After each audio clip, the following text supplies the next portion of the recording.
Hey guys, welcome to the Shortwave radio channel. And one of the things that I like to talk about on the channel here is the different radios. And wanted to do a little look at what we see a lot on eBay and on Amazon and everywhere right now is these radios that look okay, like this. And another example is this. And there are several others that I own here that actually have, good looks.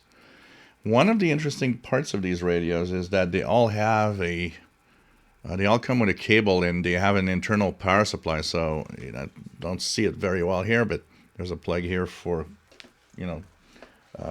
plugging in the power adapter. This one's on the side here. And so they're clearly made to be probably much more in the tabletop type or kitchen. I call them kitchen radios because that's often where we put a radio. You cook, you do stuff, you have a radio in the kitchen. That's how it was the past, and I'm sure a lot of you are probably still there having some kind of kitchen and some kind of radio in the kitchen. The problem is pretty much all of them, and most of them are inexpensive. I mean, most of them, this one has an internal battery that actually charges when it's plugged in. So, in times of power outage, it actually still works. So there's a few things. So some like this one take, D batteries or C batteries that you could put in. So they're kind of like the good old days of analog portable radios, but they aren't exactly that. They are, not expensive.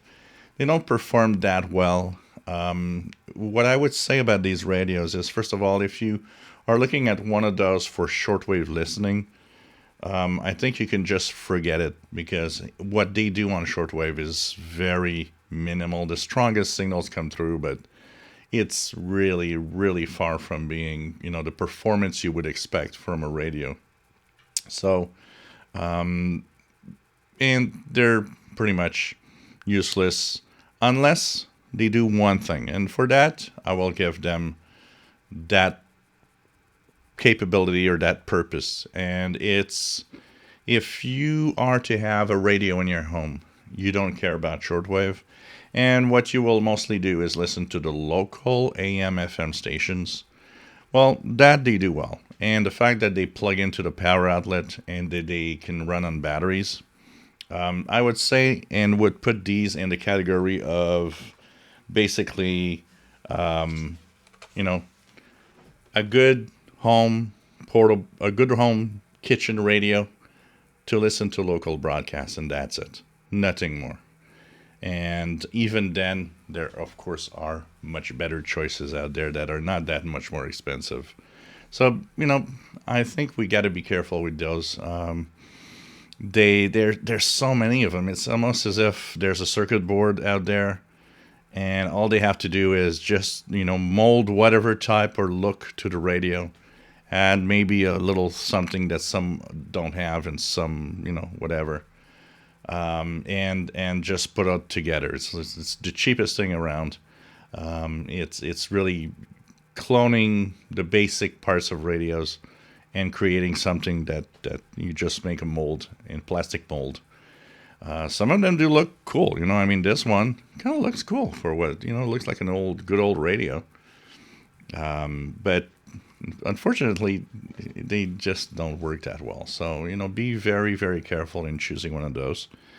Like I said, for a kitchen radio that would be plugged in, the power, and in case of emergencies, listening to local stations, that they do usually quite well. And of course, they're all DSP based, so they all have that weird muting and weird tuning around in it. And anyways, if you look at my channel, you see there's quite a few videos of these radios listening to shortwave and so on. Unfortunately, there's not really any real good ones that I would recommend to anybody. And they mostly will do an okay job, mostly for just local broadcasts, nothing more. So I think for most part, if you are looking for one of those, and looks cool, looks nice, and there's so many variations. Some are look amazing, but the performance isn't there. So just be careful if you don't want to waste your money. If you enjoy my videos, please subscribe, give us thumbs up. Thank you for watching.